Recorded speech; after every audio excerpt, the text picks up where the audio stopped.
Cuba, the evaporation of a myth, from anti-imperialist revolution to pawn of social imperialism. Introduction. Cuba's role in the world today makes it increasingly important to expose the class nature of its leaders and the real character of the society. In words, Cuba is socialist. Its thousands of troops fighting in Africa under Soviet leadership are said to be there to advance the cause of proletarian internationalism. But the American paid-for mercenaries fighting there also wave banners of freedom and anti-imperialism. Obviously, it is necessary to go beneath the appearance of things to understand what's really going on in the world. To understand a country, we have to ask what class is in power there. And to understand a country's politics, we have to ask what class these politics serve. The revolution led by Fidel Castro in 1959 was a tremendous leap forward for Cuba, clearing away the rule of the U.S. imperialists and the Cuban landlords, dependent capitalists and all their parasites, pimps and gangsters. Because of this and because of the revolutionary goals that Castro and those around him proclaimed, many people all over the world look to Cuba for inspiration and guidance in their struggles. But the class outlook, political line and methods that the leadership promoted have led to nothing but setbacks and defeat everywhere in the world they've been taken up. They have proved wrong and harmful to the development of the revolutionary struggle. In Cuba, the revolution has turned into its opposite. Cuba today is as much a colony of the Soviet Union as much as it once was of the U.S., its economy dominated by sugar and its working people wage slaves laboring to pay off an endless mortgage to the USSR. The leaders of the anti-imperialist revolution of 1959 have now themselves become a new dependent capitalist class. The question of Cuba is particularly sharp right now for two reasons. Internationally, the Soviet Union, which is itself an imperialist country trying to upset the apple cart of U.S. domination in order to grab up the apples for itself, is making increasing use of Cuba. It uses Cuba as both a carrot and a stick. In Angola, Cuban troops spearheaded the drive to conquer that country under the cover of opposing U.S. imperialism, which is trying to do the same under the cover of opposing the USSR, while the Soviets pointed to Cuba as an example of how Soviet aid has bought socialism for Cuba and offered the same deal to Angola and other countries.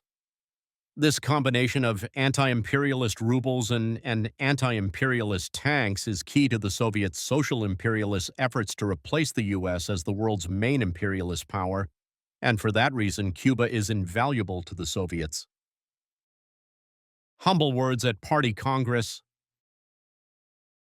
Within Cuba, the first Congress of the country's revisionist Communist Party, in December 1975, marked the economic and political consolidation of Cuba into the Soviet bloc and the formal emergence of capitalist relations into the sunlight in Cuba after years of being hidden under revolutionary rhetoric.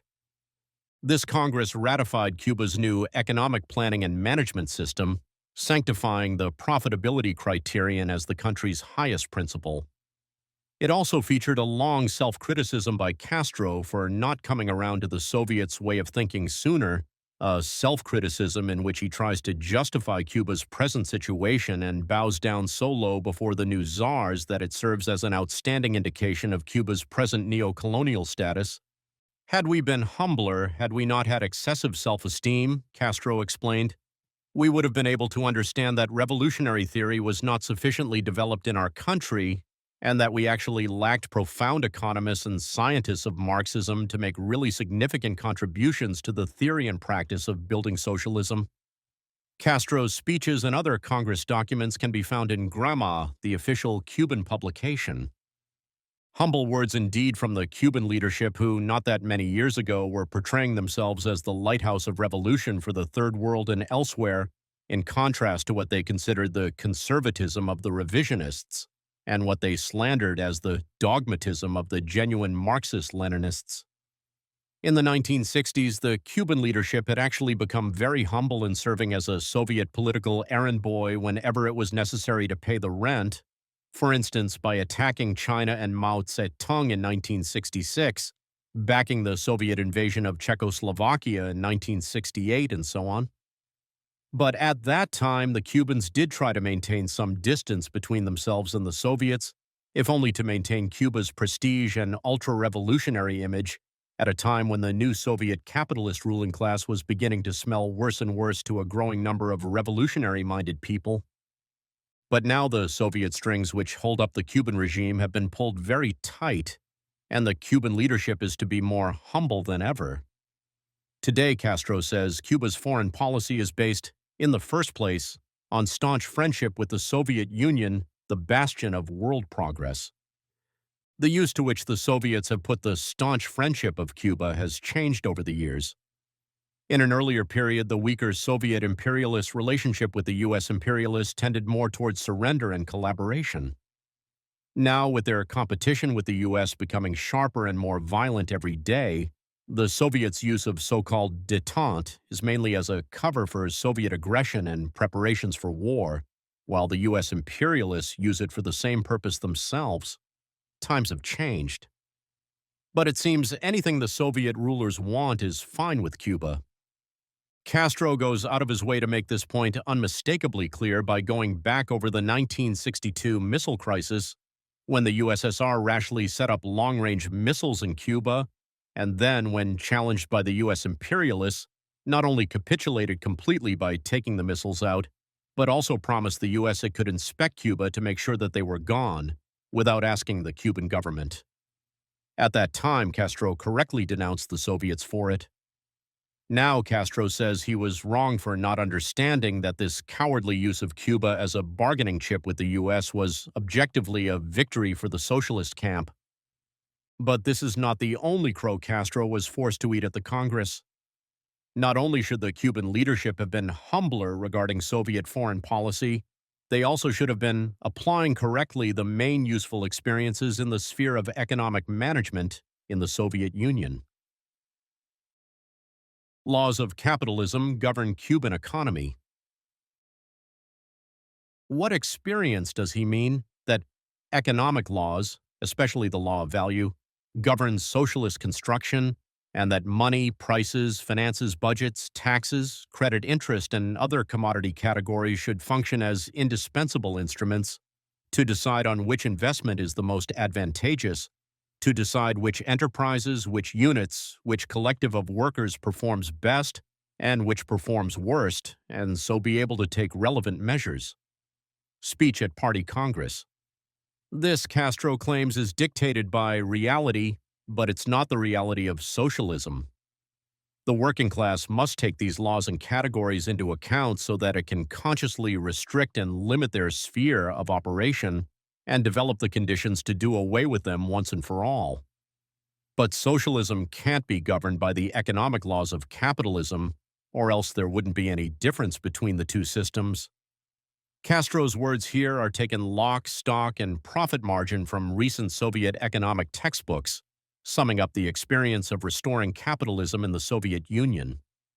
The new economic system, Castro goes on to describe, is based on the same principles that govern all capitalist countries, especially in the form of state capitalism, that prices be fixed according to the cost of production, that the factories and industries which produce the highest rate of return on their investment should be the areas of most expansion, that the managers of these units should be paid according to their social position and also the profitability of their enterprises, that the workers be paid according to the profitability of the enterprises they work for and lose their jobs if production would be cheaper without them. And furthermore, that workers be paid strictly according to their productivity as measured by piecework, which Castro reported now determines the wages of 20% of Cuban workers, or by whether or not they meet the production quota set for their jobs. In other words, whether they make rate. This is already in force for 48% of Cuba's workers. This is truly capitalism in its full glory. Nowhere is this more ugly than when Castro says that he's sorry that there's such a terrible housing shortage in Cuba, but the revolution hasn't been able to do much about it, while later revealing that the government is building 14 new tourist hotels and expanding others. Clearly, the consideration isn't what people need, but what's most profitable. Of course, Castro doesn't call this capitalism, any more than do the present capitalist rulers of the USSR. All the revisionists claim that this kind of thing is just a little more realistic version of socialism. Cuba's $5 billion mortgage. The irony of it is that for many years the Cuban leadership argued that Soviet aid and sugar purchases were allowing them to buy everything they needed to build socialism and communism simultaneously in Cuba. Now, with the island $5 billion in hawk to the USSR and more dependent on it economically than ever, it's pretty clear that what really happened was exactly the opposite. The USSR was able to buy itself a neo-colony.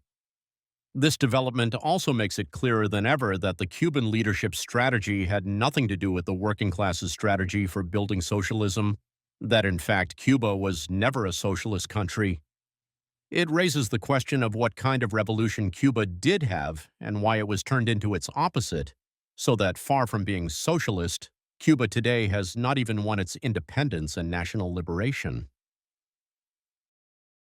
Petty bourgeois radicals come to power. This isn't the first time that an imperialist power has taken advantage of the Cuban people's struggle for national liberation in order to take over the country for itself. The Soviet rulers' present tricks are nothing new in the world. Although painted red, they are fundamentally no different from what the U.S. imperialists have been doing for years. In 1898, when the Cuban people were on the verge of winning their independence from Spain after many years of fighting, the U.S. stepped in under the pretext of helping Cuba against Spanish colonialism and thereby seized the island as a neo-colony for the U.S. With monopoly capitalism only recently established in the U.S., this was the U.S.'s first imperialist war to open up new areas for the export of American capital and to seize sources of raw materials. The flood of U.S. investment, too. Cuba reinforced the colonial and semi-feudal nature of Cuban society that centuries of Spanish colonialism had created in Cuba.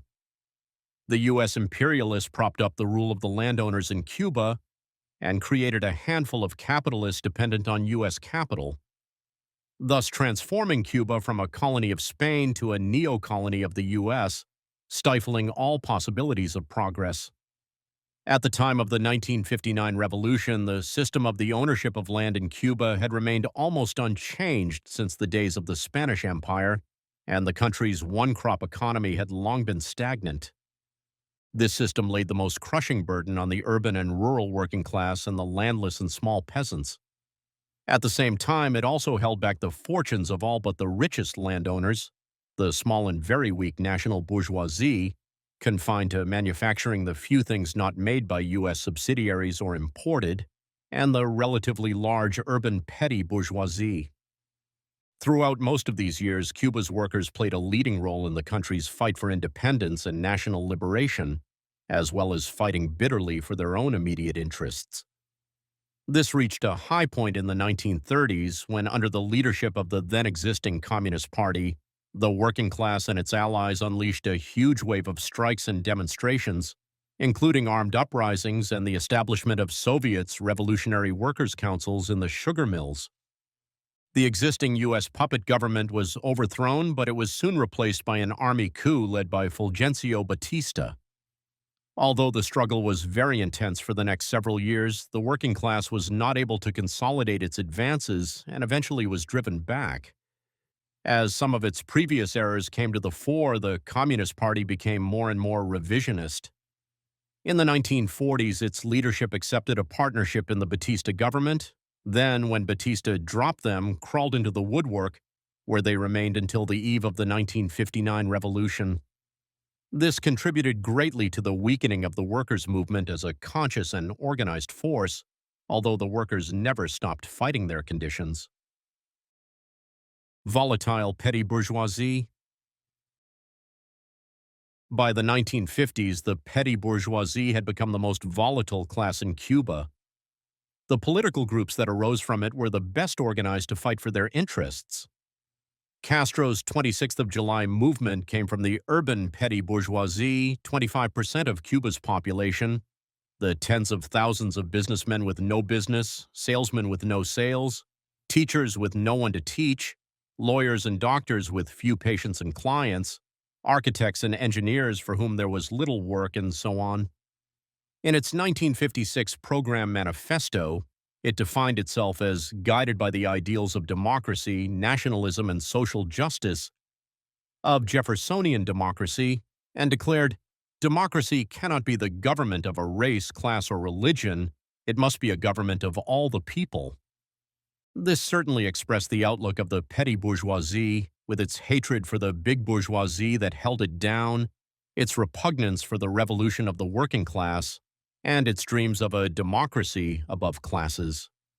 Its practical program aimed at restricting the U.S. and the landlords by ending the quota system under which the U.S. controlled Cuban sugar cane production, restricting the domination of the biggest landlords over the medium-sized growers, distributing unused and stolen farmland to the small peasants, and a profit-sharing scheme for urban workers to expand the market for domestic manufactures and new investment.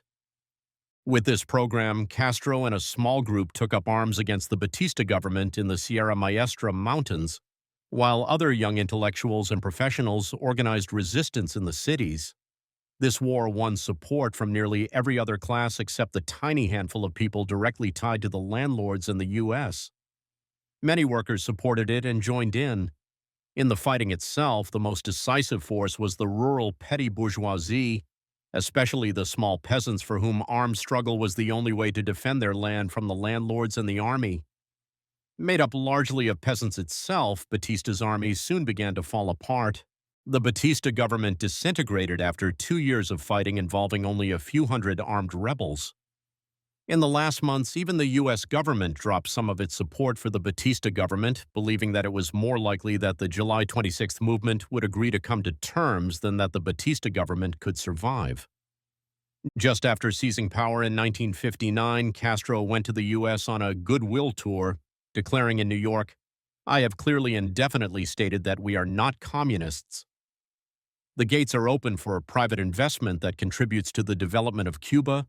He even called for a massive U.S. foreign aid program for Latin America in order to avoid the danger of communism. But these words weren't enough to reassure the U.S. ruling class. Despite Castro's proclaimed desire to get along with the U.S. government and the U.S. imperialist desire to get Castro to support their interests, nothing could change in Cuba without seizing the sugar estates and mills and ending the monopoly American business held there. These were the pillars of the economic and political system that had given rise to the rebellion. To challenge them meant challenging the whole colonial system and its master, but to retreat in the face of them was not possible without abandoning everything. Fidel Castro, secret Marxist-Leninist. When Castro proclaimed the first agrarian reform law which limited the size of the biggest estates, many of them owned by U.S. sugar companies, all hell broke loose. The U.S. began applying economic and political pressure to topple the rebel army, which in effect now was the government, and in turn the Cubans began to take over the property of those forces whose interests were opposed to the island's independence. By 1961, the government found itself in possession of key sections of the economy, while the U.S. had imposed an economic blockade. In April, the U.S. launched the feudal Bay of Pigs invasion. Early in that year, the USSR had sent its first trade delegation to Cuba, and Khrushchev had offered to protect Cuba with Soviet missiles. On May 1, Castro announced that henceforth Cuba would be a socialist country. Later that year, he declared that he was and always had been a Marxist-Leninist, explaining, "Naturally, if we had stood on the top of Pico Turquino in the Sierras, when we were a handful of men and said we were Marxist-Leninists, we might never have gotten down to the plain."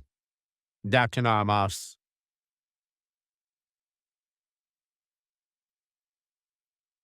The U.S. imperialists used this development to say that the revolution's leadership had hidden its real intentions all along and came to power under false pretenses.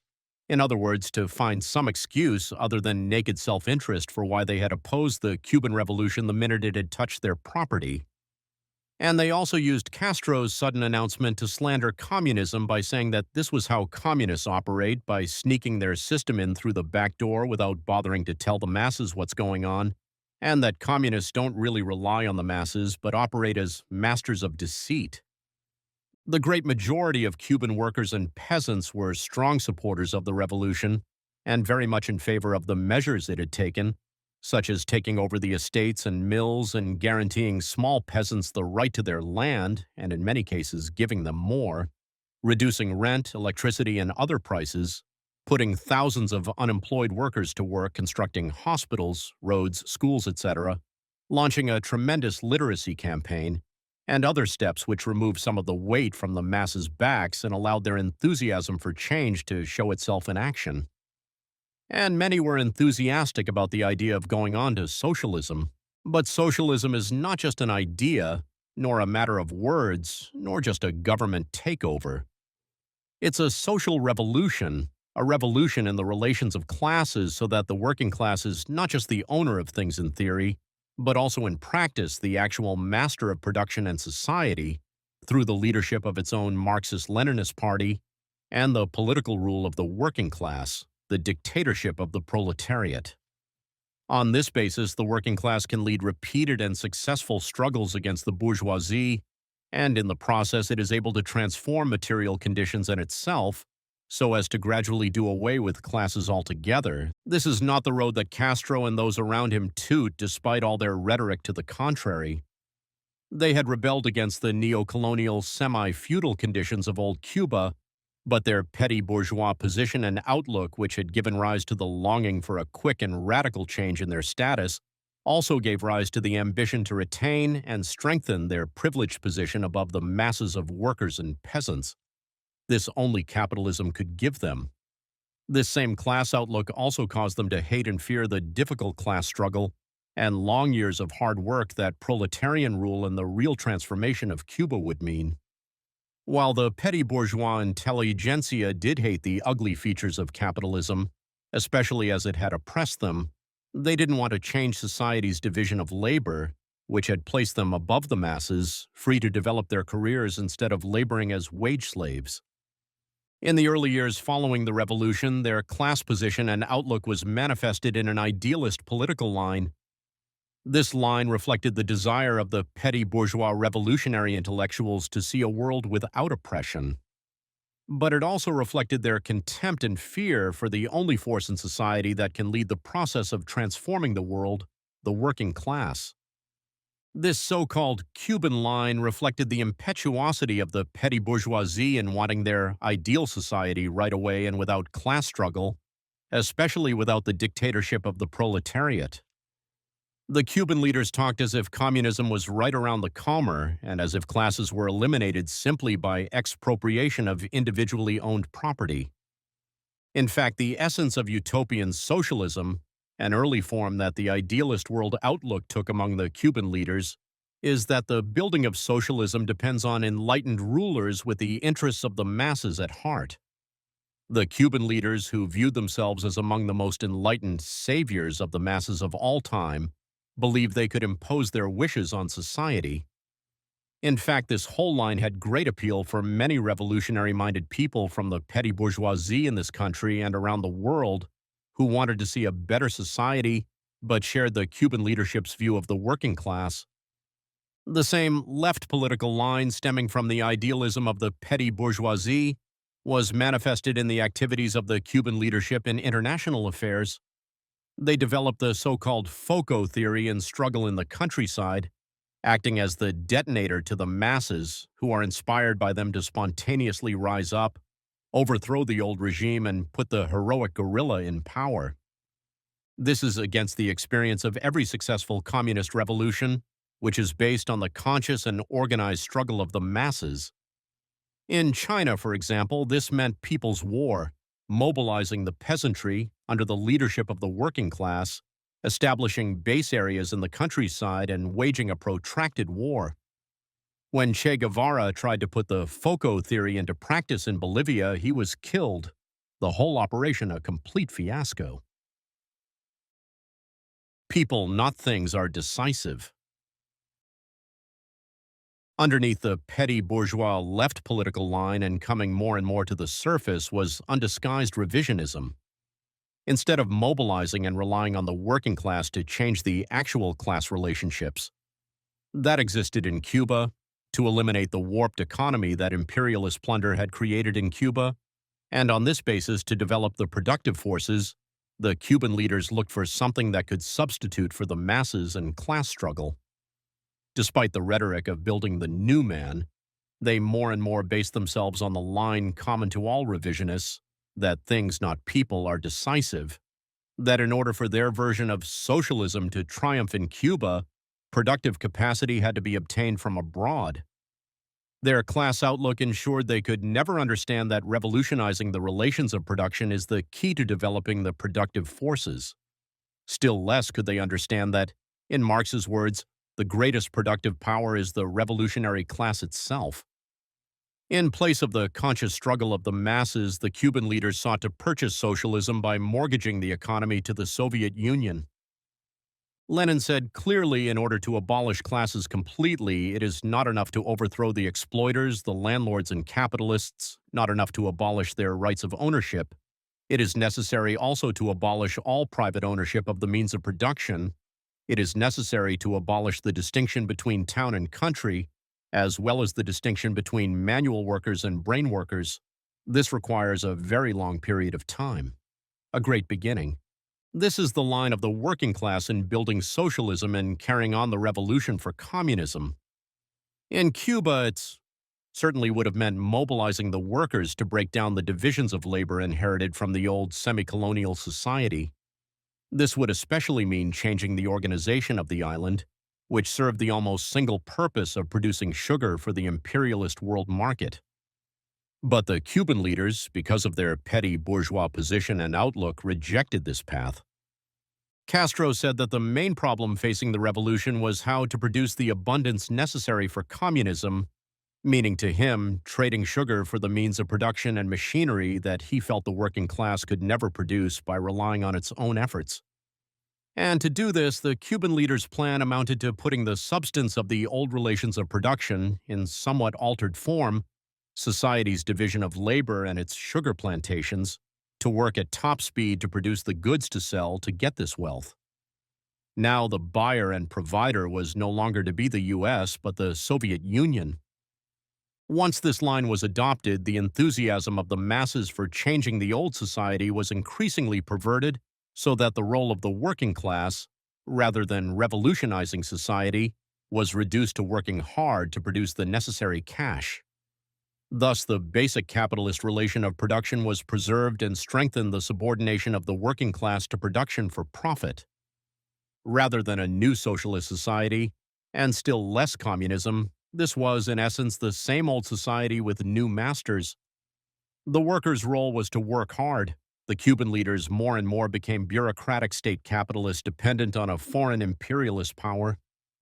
Even the revolutionary fervor and desire of the Cuban people to support anti-imperialist struggles, exemplified by their support for the people of Vietnam, was twisted to support Soviet adventures abroad against their U.S. rivals, as in Bangladesh and in Angola.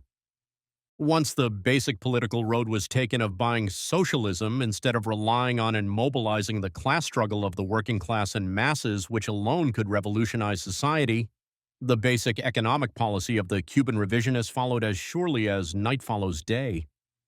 The cash that Castro sought could only be obtained by preserving and strengthening the very lopsided and semi-colonial economy that had led to the Cuban Revolution in the first place. The production of sugar for sale to the Soviet Union became the basis of economic policy, which all the get-rich-quick schemes, socialist proclamations, and gimmicks depended on and served. And this economic dependency, in turn, became the basis for the further development of the political line of the Cuban leadership. Sugar-coated road to neo-colonialism. Sugar had been a curse on Cuba. The U.S. had used its control of the sugar market to control Cuba. The American and Cuban sugar lords had tried to keep the people from growing food on the unused land in order to keep them impoverished and without property, with no choice but to work in the sugar. The sugar lords tied the whole island to producing sugar for export, while this fertile tropical country ended up importing much of its food. This was the most profitable arrangement for the landowners and imperialists because food was so expensive. The majority of Cuban workers and peasants ate only rice, beans, and roots. In the first few years of the revolution, as the land and, above all, those who worked it, began to break free of this system, crops were diversified. With sugar production continuing where it had been planted in the past while other land was used for other crops. These were the years of greatest improvement in the living standards of the masses, as working people and material resources that had been kept idle were freed up. The development of some industry was initiated and the construction of schools, hospitals, and other projects were begun. In the early my 60s, the U.S. closed off Cuba's former sugar market, so the purchases by the USSR and China helped Cuba out of a jam. In early 1963, as the economy's advance began to falter and shortages appeared, Castro went to the Soviet Union for talks with Khrushchev and other Soviet leaders. When he came back, he had a new plan. Instead of diversifying agriculture, Cuba would produce more sugar. Behind Soviet aid. By then, Cuba had borrowed quite a bit from other countries. The USSR offered to substantially increase its loans to Cuba and buy up to 5 million tons a year of Cuban sugar, more than the country was then producing, at higher than the world market price at that time, so that Cuba could buy goods from the Soviets. The aid was the bait and sugar the hook, and the Cuban leaders swallowed it. For the rulers of the Soviet Union, this was good business. Having overthrown the rule of the working class in the USSR, these new capitalists were increasingly driven by the laws of imperialism, the need to monopolize sources of raw materials, to export capital for the purpose of extracting super profits, and to contend with imperialist rivals for world domination. They saw that in tying Cuba into their imperialist orbit, they would be able to extract great wealth out of Cuba over the years and use Cuba as a political and military tool in their contention with their U.S. rivals. Like any good dope pusher, the Soviets gave the first samples at a low price. The first couple of years of aid were loaned interest-free. Later, they began charging 2.5% interest. Their actual rate of profit was much higher than this. In the original agreement, 80% of the USSR's credit and money had to be used for purchasing Soviet products at highly inflated prices. As in the case of interest rates, once the dependency of Cuba has been established, the Soviets upped the ante, requiring all credit to be used on Soviet products. According to an author with access to Cuban statistics, the USSR was charging 11% to 53% more for machinery than the price of comparable machines in the West.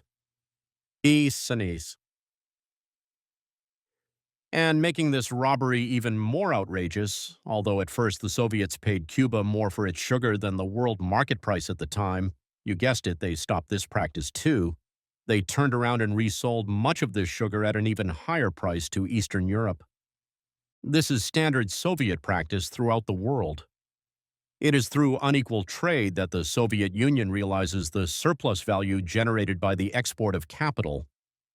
In essence, it is little more than a bookkeeping arrangement as to whether the profit comes back to the USSR in the form of interest or in the form of super profits from sales when the sales are tied by trade agreement to the export of capital.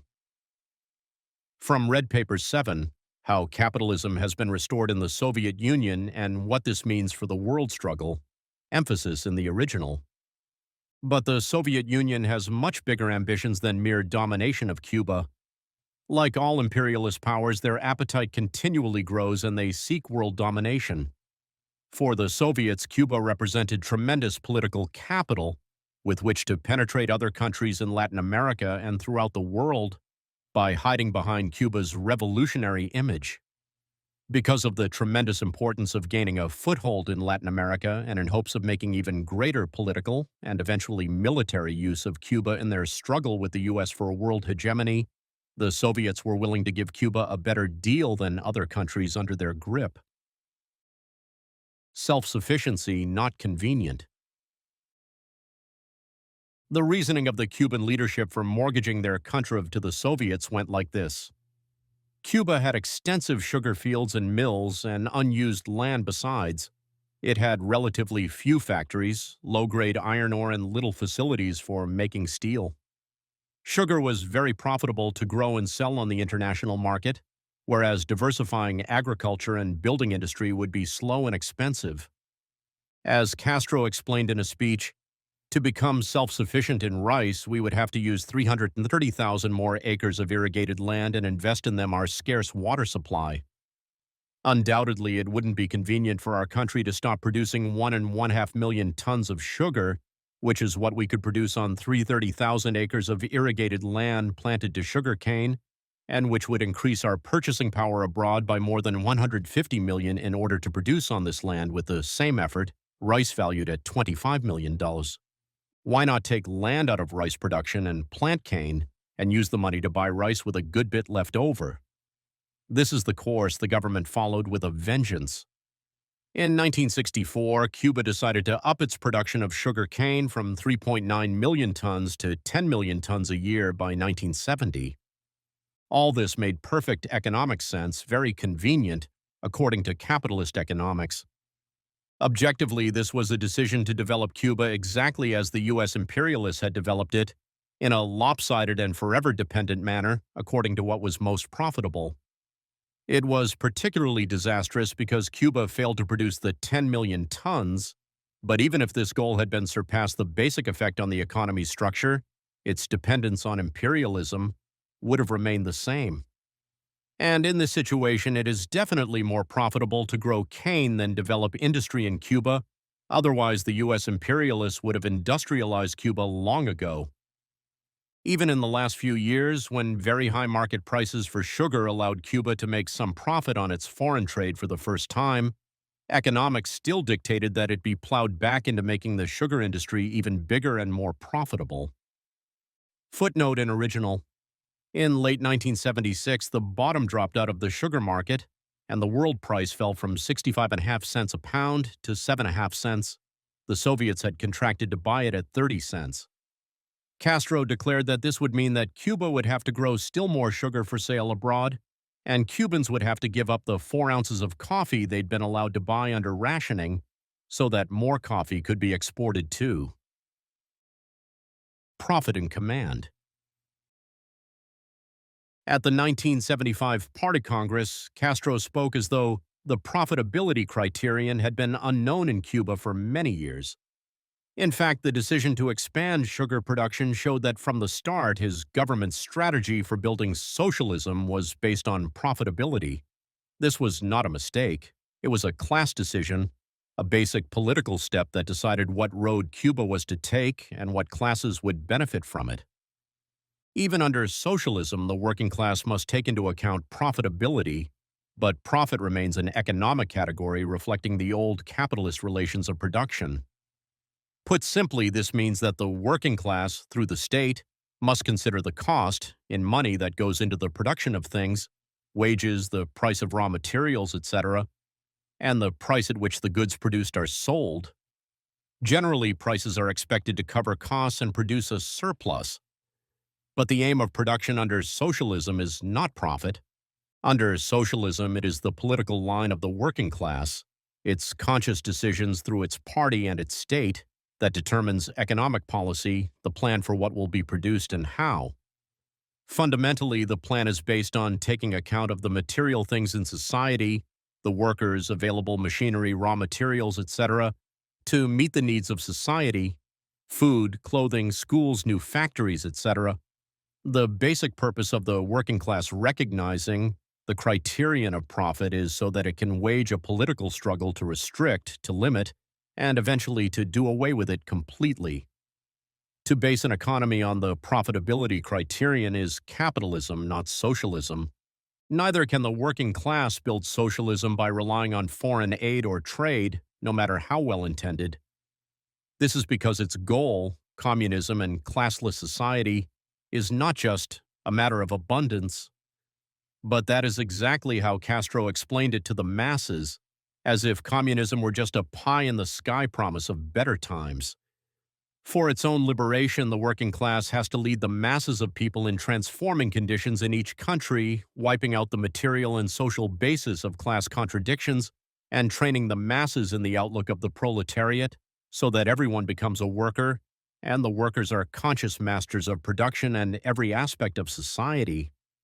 Only on that basis will classes disappear and communism be won, Self-reliance, unleashing, organizing, and relying on the creative power of the masses within each country is the only way the working class can break the economic and social chains of capitalism.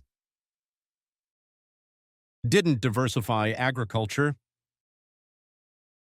Cuba couldn't waste the sugar by letting it rot in the fields, or forget about using it to buy some imports if it could.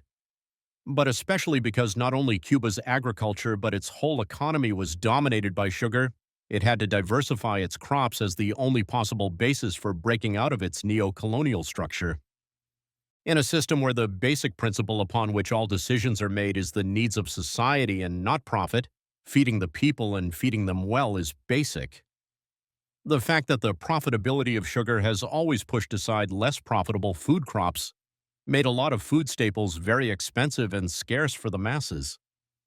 Furthermore, unless agriculture was diversified and developed, Cuba would never have a basis for complete industrialization, either in raw materials from agriculture, for which Cuba still is largely dependent on imports, nor in terms of developing a market for machinery and consumer goods. Castro argued that it was much cheaper to import tractors from the Soviet Union, where factories could churn them out by the millions, than to set up factories in Cuba, which didn't need that many tractors. But again, this is capitalist economics. If Cuba didn't develop its industry, even though this might be more efficient in the short run, then in the long run it would always be dependent on imported manufactured goods. In generously providing Cuba with aid and encouraging it to enormously increase its production of sugar, the USSR was doing exactly as the US had done, strengthening the most backward aspect of the Cuban economy, its dependence on sugar production.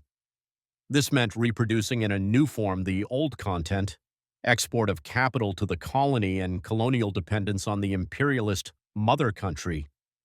It also meant that the Cuban leaders, by ruling Cuba under these conditions, were fast becoming sugar lords and dependent capitalists. The decision on sugar was no mere misstep by the Cuban leadership. The example and experience of all socialist construction, including the experience in China and Albania at the time of the Cuban Revolution, served as unmistakable examples of the difference between the socialist and capitalist road on the question of developing the economy. Khrushchev, who had led in the establishment of a new exploiter ruling Class M, the USSR, after Stalin's death, had tried to overthrow working-class rule in China and Albania and bring those countries under the Soviet thumb by ripping out Soviet technicians and blueprints and cutting off important supplies without warning. They even imposed an economic blockade around Albania while threatening still more drastic action.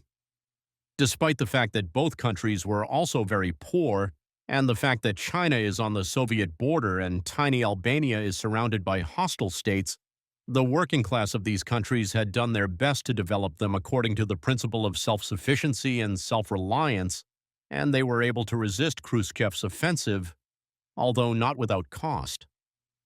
The Cuban leadership often claimed that the U.S. blockade, the threat of aggression, and Cuba's short supply of some key natural resources forced them to hitch their wagon to the Soviet Union.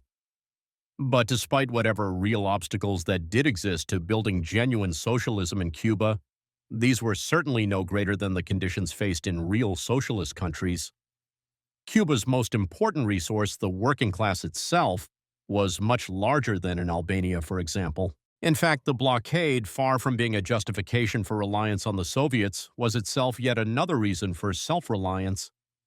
To avoid the threat of strangulation, the economy could not be based on the assumption that ships would always be able to reach Cuba.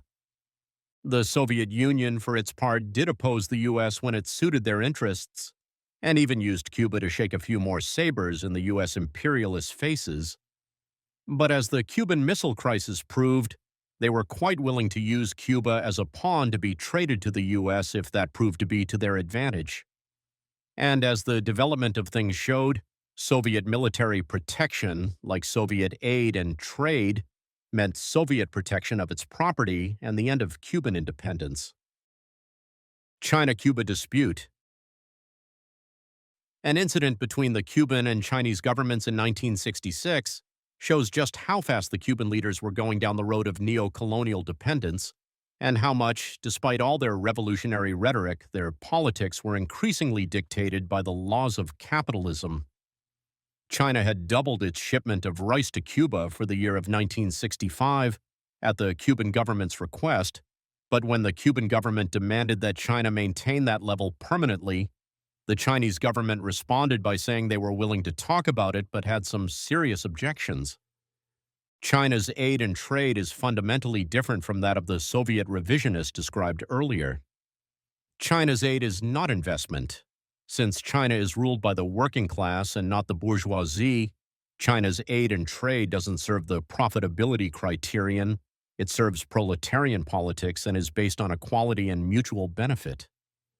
The Cuban government offered to pay for the increased rice shipments with sugar, and if the Chinese weren't interested in that, with cash that China had loaned the Cubans to help them diversify their economy. China answered that whatever the sugar might be worth in terms of money, they had no need for so much sugar while they did need the rice. It was needed not only for their own consumption and to prepare a stockpile in case of Xiamajiaos. China had recently been attacked by India, which was armed and backed by both the US and the USSR, but also to supply Vietnam, then at war with the US imperialists. China's own bitter experience before and after its liberation had taught it well that economic dependence is a condition that revolution must end, an obstacle and a burden to the people. The Cuban people's rice ration had stayed the same even when China's rice shipments doubled because the Cuban government was ripping up rice fields to plant sugar cane, since nay was not as convenient as sugar according to the profitability principle. Chinese aid had been meant to help Cuba break out of sugar's chains. To buy rice with it would only make the situation worse. Castro's response was to use the occasion of a Havana conference of some revolutionaries from Africa, Asia, and Latin America to publicly lash out at China for economic aggression. There he also made disgusting personal slanders on Mao Zedong and called for his removal from office. In the context of the USSR's own attacks on China, and the polemics then raging between the parties of the two countries over the general line for the international communist movement, this attack put Castro in particularly good standing with his Soviet creditors, a truly disgusting example of how the profitability criterion ruled Cuba's politics. Nationalization. For what purpose? Of course, this wasn't the way Castro presented it. Every step, every measure that the government took was explained to the masses as a step towards socialism, better yet, towards communism.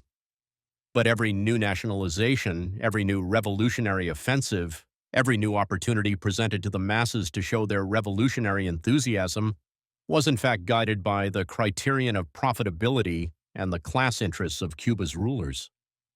In 1963, a few months after Castro's visit to the USSR and the signing of the sugar deal, Castro announced that in addition to the great estates and the property of the U.S. imperialists which had been seized before, now the land of the medium growers was to be confiscated.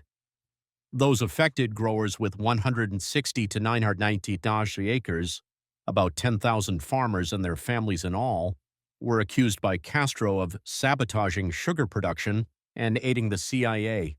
These were certainly not poor peasants, and couldn't be relied upon in the struggle to transform Cuba because they were exploiters themselves. Nevertheless, many of these farmers had supported the 1959 revolution because they had been severely restricted by the big sugar companies. We cannot say exactly what would have been the correct policy toward these growers. The real point is not whether the particular policy toward them was a mistake or not. Mistakes need not be fatal and can be corrected, given an overall correct line. The important point is that for the Cuban government, this policy was not at all based on how to develop socialist agriculture. It wasn't even a matter of defense of the revolution. For them, this complete expropriation was a reflection of what had become their overall policy: sacrifice everything to subordinate the maximum amount of land to the sugar mills and make the cane grow as cheaply as possible.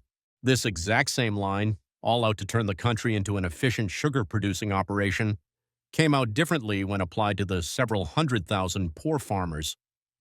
As the people who grew so much of Cuba's food, these peasants were potentially an important force in developing the economy along socialist lines.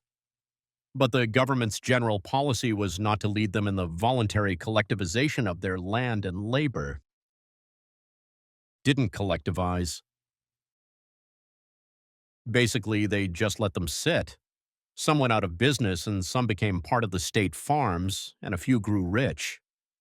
All this caused this part of the economy to stagnate in small private ownership, and Cuba still continued to have to spend 24% of its import money on food. This was ignored by the Cuban leaders, who saw the motive force in their economy not as the masses, mobilized to break the old patterns of production and build socialism, but as the profit criterion and the get-rich-quick gimmick of pushing the sugar export section of the economy. The failure to lead these peasants through cooperation, collectivization, and socialization ensured that this section of the people would remain stuck in this method and outlook of small private ownership, and that Cuba's agriculture would not develop in a socialist way. The state farms formed from the old estates and the confiscated medium farms were in turn grouped together into giant agrupaciones, often totaling several 100,000 acres.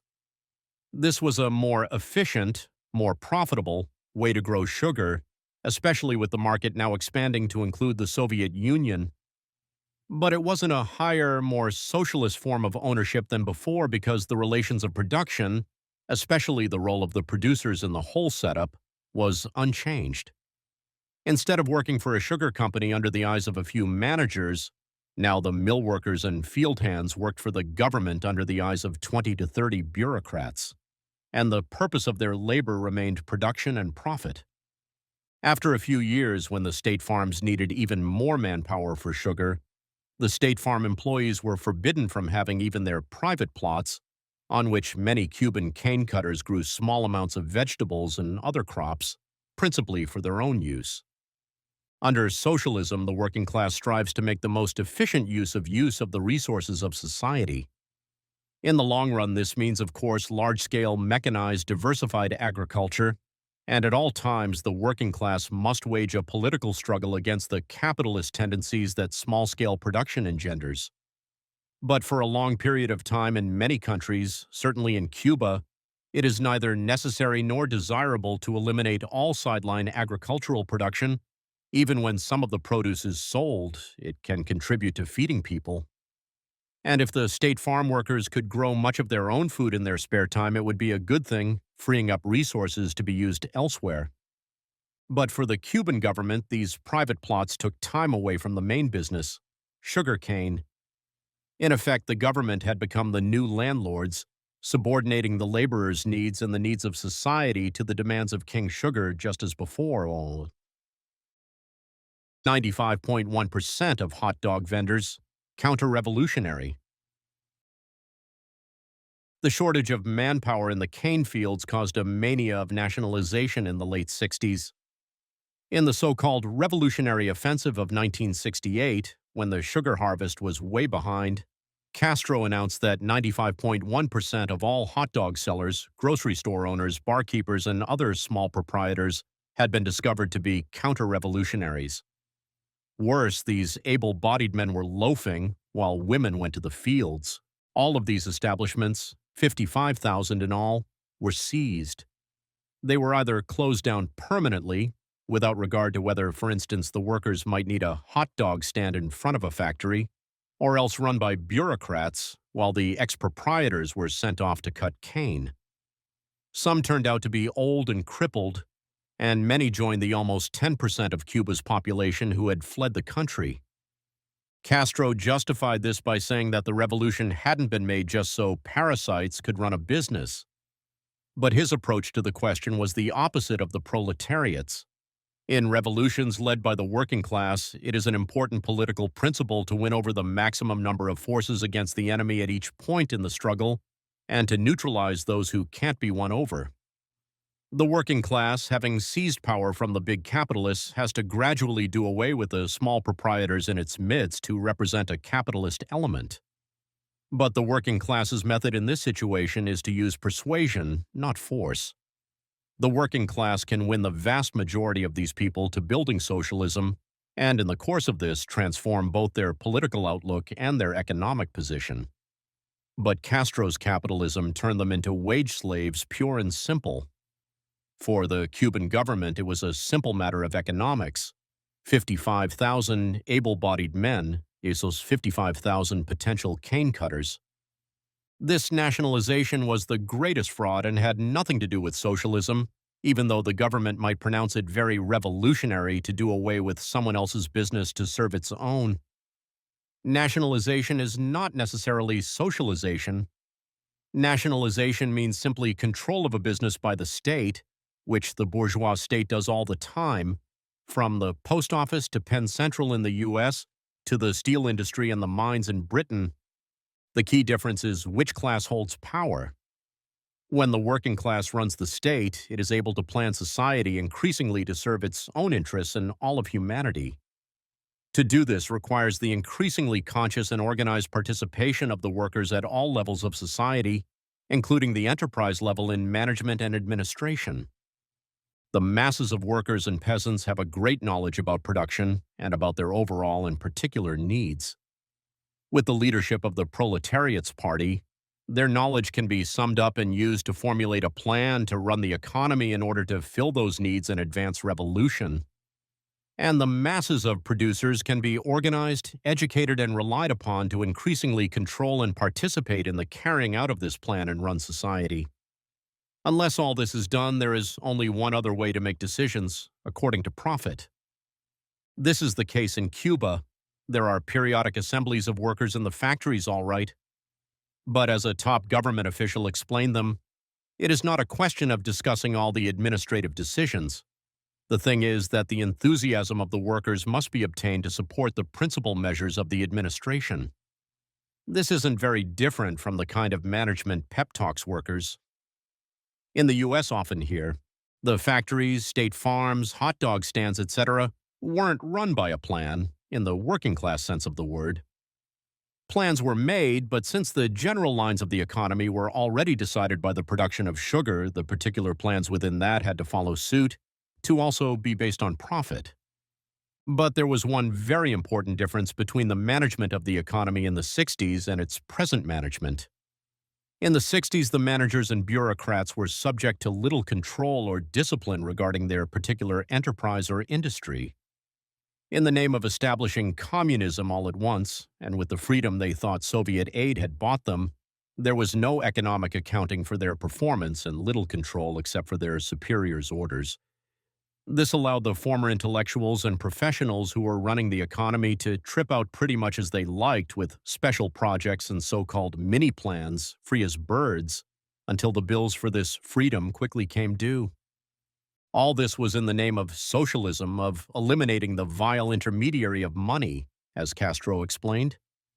But in real socialist construction, when both the forces of production and the knowledge and conscious control of the producers are still relatively limited, the working class must use some economic accounting and controls over production in order to better understand what it is free to do and to help check up on its implementation. Again, this means subordinating economics to politics. Otherwise, if the plan doesn't strictly reflect reality, and if it isn't strictly carried out, then the laws of capitalism will reassert themselves. While the new managers and bureaucrats wanted to be free of the vile intermediary of money, they couldn't be free of the laws of capitalism and the market. The uncontrolled nature of production under this system, which created very severe economic setbacks and contributed a lot to the failure of the sugar harvest, had to be brought under the discipline of profit. At first, profit commanded the economy through the direct intervention of Castro and other leaders who ran around directing resources into sugar and other exports and industries that seemed to promise a quick return on investment. Then, in the later 1960s, the government tried to run everything with the aid of a giant Soviet computer and a set of mathematical tables prepared according to the instructions of a Harvard economist. Since these methods arranged things for maximum efficiency as measured in pesos and centavos, they were simply a disguised form of running things according to profit, and in fact are often used by capitalist management in the US and USSR. By the early 1970s, however, even these methods turned out to be not efficient enough, and piece by piece the government began reorganizing the economy according to the same principle, in form as well as content, followed by the dollar and especially the ruble. The real relations of production, the real class relationships, were camouflaged by fast and loose use of Marxist words.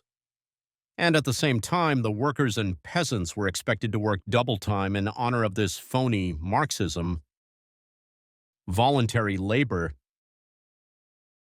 In the name of using conscience to create wealth and creating the new man, workers were increasingly called upon to do great amounts of voluntary labor. This was especially true in the late 1960s, as growing numbers of cane cutters streamed out of the countryside looking for better pay and conditions, leaving the all-important sugar harvest short of manpower. The enormous numbers of workers, students, and even sometimes bureaucrats bust into the cane fields, however, had little resemblance to real socialist voluntary work, which, under working-class rule, is an important measure for developing society and transforming the working class. Under socialism, when the workers rule and are transforming society toward communism, there is a real basis for people to spend their spare time doing voluntary labor. But in Cuba, the voluntary labor was nothing like this. This was because the needs of sugar production meant that people's voluntary labor was often at the expense of their regular work, and because although many people did take part enthusiastically and selflessly, logging a certain number of hours of voluntary labor was the only way to become eligible to buy durable consumer goods such as refrigerators, etc. Many workers resisted this scheme. Productivity in voluntary labor was often only 10% of paid labor, but it was still cheaper than paying wages.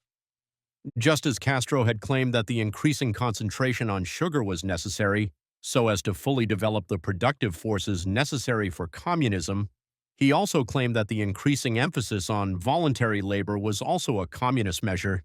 In fact, as many workers were becoming very skeptical about how things were going under socialism, throughout the 60s, Castro made increasing use of the promise that communism would come in the very near future, starting within 10 years, he said, and would put an end to Cuba's growing problems. This was a very convenient misuse of what communism really means, as well as pure pie in the sky, as developments quickly proved. No amount of labor, voluntary or otherwise, will change the capitalist class relations, which are the real cause of Cuba's problems. And the Cuban government was using all sorts of devices, from perverting people's real revolutionary enthusiasm to material incentives to outright wage cutting to disguise this fact and squeeze more and more labor out of the people. In industry, and especially among skilled workers, wages for a great many jobs were cut under the slogan "Workers renounce gains which today constitute privileges." Many times, Castro has denounced the so-called privileges that some workers supposedly enjoyed under Batista, as well as those supposedly enjoyed by workers in the U.S. today. But it's the capitalists who've caused inequalities among the working people, not fundamentally by favoring some, but by paying all as little as they can get away with. The socialist principle "to each according to its work" means that people do receive different pay for different work because they contribute different amounts to society. Restricting these differences, and eventually doing away with them, must overwhelmingly be done by raising the general wage level, not by forced wage cutting. It's the capitalist idea of equality that all workers should be equally poor, and that some workers should pay for whatever advances others make. This, too, was the Cuban government's idea of building socialism and communism simultaneously. Meanwhile, of course, class differences widened. While workers took a pay cut in the name of building a pure, really pure society, high school teachers, for instance, got a 60% wage hike. And on the new plan, managers will be paid for their profit performance. Even so, people's wages were not what they seemed. Rent was cheap and even free for some, and many prices at that time were cheaper than before. But by the end of the 60s, consumer goods were so scarce that the amount of money in circulation was twice the value of goods available on the market. Much of people's pay was worthless because there was nothing to spend it on. Since then, this has been solved by raising prices. By the late 1960s, the Cuban economy was in shambles. In 1964, after signing the sugar sales agreement with the Soviet Union, Castro had announced that by 1970, Cuba would harvest 10 million tons of sugar a year. This plan meant almost tripling sugar production. A high 30% of the economy was being plowed back into capital investment, focusing on clearing land for cane, buying tractors for cane, building new mills for cane, railroads for cane, ports for cane, as well as expanding other export crops and nickel mining for export. After the first 2 years, sugar production began to fall farther and farther behind the targeted goals, and the more sugar fell behind, the more frantically other resources were thrown into sugar production, with workers drawn out of every other industry. Even housing was left standing half-built as the workers were snatched away to cut cane. But this plan turned out to be a nightmare, and Cuba's rulers were in deep trouble. In their frenzied efforts to make that goal upon which Castro had very publicly staked the honor of the revolution, they so burned out men, machines, and fields that the 8.5 million tons that was achieved in 1970 came at such a cost that in the next 2 years, cane production fell to a new low in recent Cuban history. And not only did they not get the 10 million tons, by 1970 they had fallen so far behind in sending sugar, promised the Soviet Union that they owed the USSR 10 million tons. Cuba's economic statistics for this period paint a picture of disaster. The country's industrial production had risen somewhat until 1968, when sugar production began to reach a fever pitch. Then it fell sharply, according to Cuban figures. Steel and shoe production, for instance, dropped like a stone. Non-sugar agricultural production fell by a fifth. Cuban statistics quoted by the UN. The number of cattle fell from 7 million to 5 million in 3 years. Cuba's poultry and many vegetables remained scarce. According to the American experts on the subject, their statistics show that the standard of living of the masses was slowly falling throughout the late 1960s. We don't have to take their words for it because, according to the Cuban government, the amount of goods people could get under rationing either stayed the same or decreased, as in the case of milk, and even the personal consumption of Cuba's two most famous products, sugar and cigars, was drastically cut to have more left over for export, while the prices of many consumer items rose sharply.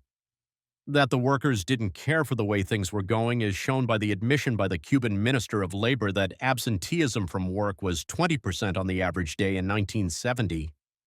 He described this as widespread passive resistance. To the Cuban masses, the government had promised that the 10 million ton harvest would produce the abundance necessary for Cuba's economic liberation. But this drive and its failure had further enslaved the Cuban people. By 1970, the Cuban government owed the USSR over $2 billion, and the Soviets were demanding more than a pound of flesh in return. Soviets bark orders, Castro cracks whip.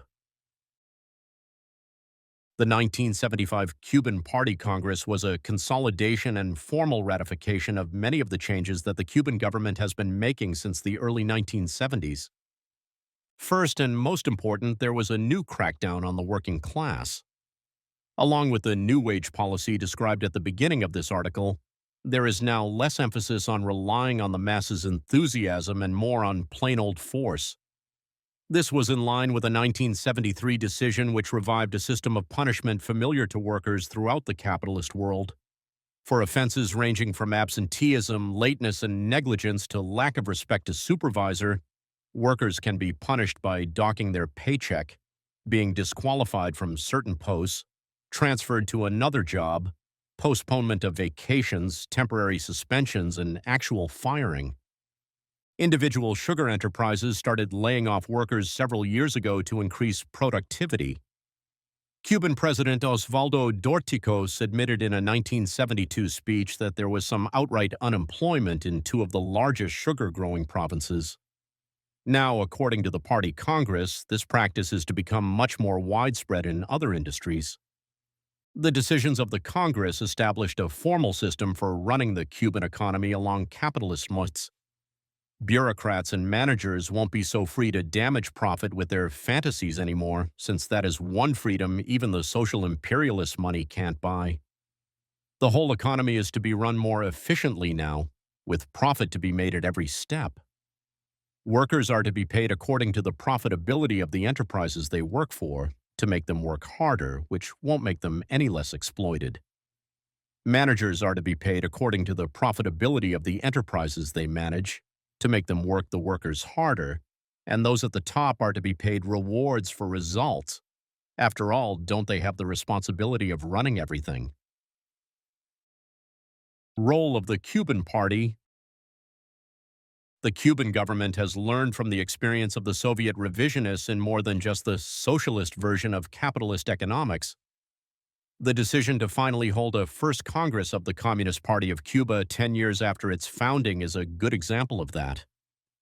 When the party was founded in 1965, its role was mainly formal. Since Cuba was supposedly a socialist country, it had to have a communist party. This was cooked up by amalgamating Castro's July 26th movement, the Revolutionary Directorate, a student group which had taken up arms against Batista, and the Popular Socialist Party, the old revisionists who had long ago given up calling their party communist and opposed the armed struggle against Batista until the last minute, even going so far as to betray some of the student fighters to Batista's police. This new party's leading bodies rarely met, few people joined it, and in general it was mainly for show. For the working class, its party is its key weapon in making revolution and building socialism.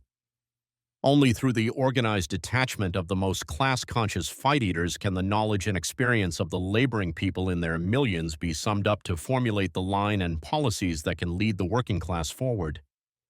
The leaders of the Cuban Revolution got a lot of support from the masses, but since they never based themselves on the working class, they had no need for such a party.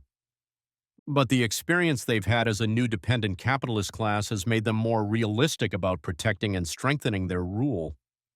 The party they have organized and brought to center stage was created by this class and is guided by its interests and outlook. Its leaders are the rulers of the state, the army, the factories, and the farms. Castro reported to the Congress that 40% of its members are administrators and full-time party officials, 10% are teachers and health workers. As for the rest who belong to factory and farm units, we don't know exactly how many are workers and peasants and how many are technicians and managers. We do know from a previous speech that, at least in 1970, the manager and party leader in these units were almost always the same person, and on state farms more often than not, an army officer as well. But the way we can tell what class a party represents is not mainly by the membership, but by the policies it carries out and what class interests these policies advance. Like the present revisionist party in the Soviet Union, this is not a party of the working class to serve the working class's rule. It is a party of the bourgeoisie to protect and strengthen their rule over the masses. Castro's self-criticism. Even Castro's so-called self-criticism serves these class interests. Perhaps our greatest idealism, he said not too long ago, has been to believe that a society that has scarcely left the shell of capitalism could enter in one bound into a society in which everyone could behave in an ethical and moral manner. At the Party Congress, Castro continued this theme. Revolutions usually have their utopian periods, in which their protagonists, dedicated to the noble tasks of turning their dreams into reality and putting their ideals into practice, assume that historical goals are much nearer and that man's will, wishes, and intentions can accomplish anything. These are truly reminiscences of a new bourgeoisie looking back on its early days. Their rise to power began with a petty bourgeois revolution. The policies of its leaders reflected the outlook of that class, with all its vacillation, subjectivism, idealism, and wishful thinking, impatience for quick change and lack of patience for struggle, and all the get-rich-quick schemes and other characteristics that reflect the petty bourgeoisie's unstable position between the working class and the capitalists. Their left line in the 60s and its real underlying conservatism, and their rapid changeover to open revisionism in the face of difficulties is all testimony to that outlook. The main idealist form that this took was certainly not, as Castro would have us believe, having too high an estimation of the masses of people. Their real idealism was that they expected that society could be changed just because they wanted it to, without the conscious and organized efforts of the masses in their millions. This was reflected in their theory that a small handful of resolute men alone could topple U.S. imperialism throughout Latin America, as well as by their theory that the combination of Soviet money and Castro's ideas could bring socialism to Cuba instead of the struggle of the masses themselves. It wasn't idealism that they wanted things to change, nor that they believed that things could change. What was most idealist, what was furthest from reality, was the Cuban leaders' conception that they could maintain capitalism's division of labor with themselves on top, the thinkers and planners and administrators of all, while the working people would willingly carry out their plans without struggling against this exploitation and oppression. Full-blown bourgeoisie. What has changed in Cuba today, reflecting this transformation of these rebels into a new bourgeoisie, is that while they still maintain the appearances of socialism, their experience at running society in their bourgeois way has taught them the outlook and methods of all capitalist ruling classes. They haven't exchanged their old petty bourgeois idealism for the outlook and struggle of the working class, but rather for that of the bourgeoisie itself. They still use rhetoric and illusions as a prop to their rule, but now rely on the discipline of the market to make the workers' work backed up by all the coercion and outright force at their disposal. They grabbed, now let me have a go too. This was how Lenin described the outlook of the petty bourgeoisie towards Russia's overthrown rulers. This applies to Cuba's petty bourgeois leaders. For them, the victory over the imperialists and their Cuban overseers was not an opportunity to transform the conditions that gave rise to the neo-colonial system. Instead, they increasingly became replacements, in a new form, for those they had overthrown.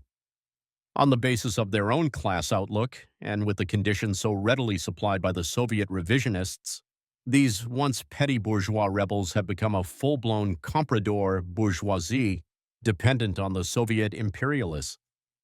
Cuba's trade figures with the Soviet bloc for the last few years are almost the same as they once were, with the U.S. exports still make up a third of the island's production, and most of that is sugar, with the bulk of these products going to the Soviet bloc. While fertile land is tied down in the production of sugar, food remains on the long list of things which Cuba must purchase from abroad. This fact is a constant drag on its development. The Cuban debt to the USSR is now over $5 billion, and to pay that back, it is now planning to put even greater efforts into increasing sugar production. Recently, the Cubans joined the CMEA, which has been the main vehicle for Soviet economic domination of East Europe. This endless cycle of dependency, debt, and yet more dependency, and the one-crop economy at its center, is identical to that which ties many other Latin American countries to the U.S. Cuba's political role. These are the imperialist economics which dictate Cuba's present political role in the world. Its role as a tool, a puppet, used by Soviet social imperialism to advance its interests everywhere. For the Soviets, Cuba is a long-term investment with far greater profits expected than simply immediate economic benefit. It is even conceivable that the USSR could lose money in the short run on its investments. But this would not affect Cuba's colonial dependence on the Soviet Union. Imperialist powers often subordinate their immediate profit in any particular country to their overall policies. A good example of this is Israel, where the U.S. has poured in billions of dollars, more than it could ever hope to squeeze out of control of the Israeli economy alone. Israel's real value to the U.S. is primarily as a political and military tool with which to protect its vast holdings in the Middle East. The Soviet imperialists certainly expect to return a monetary profit on their Cuban investment. But Cuba's real value for them now is that, dressed in the revolutionary garb of anti-U.S. imperialism, it is a key tool in the Soviets' drive to replace the world domination of U.S. imperialism with its own, all in the name of revolution and communism. Revolutionary credentials. As a country which has made a revolution against the U.S. and has consistently tried to enhance its revolutionary credentials, Cuba is able to advance the Soviet imperialist cause in many areas where the USSR can't act so openly in its own name. Part of Cuba's service is to provide a cover and to counterattack against exposure and denunciation of the Soviet imperialists, to call things their opposite and hide their real nature. Cuba was particularly valuable for this at the Conference of Non-Aligned Countries in Algeria in 1973, when Cambodia's Prince Sihanouk denounced the USSR as an accomplice in the U.S. aggression against Cambodia. Castro stood up and launched an attack on Sihanouk and others and spouted an embittered defense of the Soviets, whom he portrayed as the staunch and natural ally of the oppressed countries. Today, the Cuban leaders are playing this theme still louder and more shamelessly than before. At the 1975 Party Congress, Castro said, "No true revolutionary in any part of the world will ever regret that the USSR is powerful, because if that power did not exist, the people who fought for liberation in the last 30 years would have had no place from which to receive decisive help, and all the small underdeveloped nations, of which there are many, would have been turned into colonies once more." The message behind this is loud and clear. Underdeveloped countries cannot win liberation without depending on the Soviet Union. This call for the world to follow the Cuban model is a very important service to the Soviet rulers who are trying to pervert the struggles of the oppressed against U.S. imperialism to serve their own purpose of replacing the U.S. as the world's biggest exploiters and oppressors. But of course, the Soviet rulers are not fundamentally counting on Castro's speeches to advance their interests. More and more, like the U.S. imperialists, they are counting on guns. And here, too, the Cuban leaders have seen the light of Soviet realism. Armed intervention in Angola. These days, instead of spreading the line of guerrilla focos to substitute for the masses' own struggle for liberation, now Cuba is sending its soldiers riding in on Soviet tanks and planes. The thousands of Cuban troops accompanying the Soviet tanks in Angola are only one of the many payments the Cuban ruling class will be expected to make to its Soviet masters on the practical front. Not only do the social imperialists use Cuban troops to try to bring Angola under their heel, they try to sell it all as proletarian internationalism, and they go so far as to portray Cuba as an example of what great blessings are in store for other countries if only they tie their future to the Soviet Union and its aid. But the fact that thousands of Cuban soldiers are sent to fight and die as pawns in this counter-revolutionary crime is a tremendous exposure of Soviet imperialism, which no amount of words can hide. The Soviet imperialists say that the working class and masses of people are destined to remain in chains unless they receive Soviet aid and submit to Soviet control. The U.S. imperialists, whose own economic and military aid has long been used to enslave and reinforce the bonds of oppression of many peoples, say the same thing from their angle. If the oppressed and exploited of a country dare rise up against U.S. protection and plunder, they are sure to fall prey to the Soviet jackals. But the most important lesson to be learned from the failure of the Cuban Revolution is just the opposite of this imperialist logic. The masses of people in each country can free themselves and advance the cause of freeing all humanity only by relying mainly on their own efforts and not the aid of the world's exploiters, by taking the road of proletarian revolution.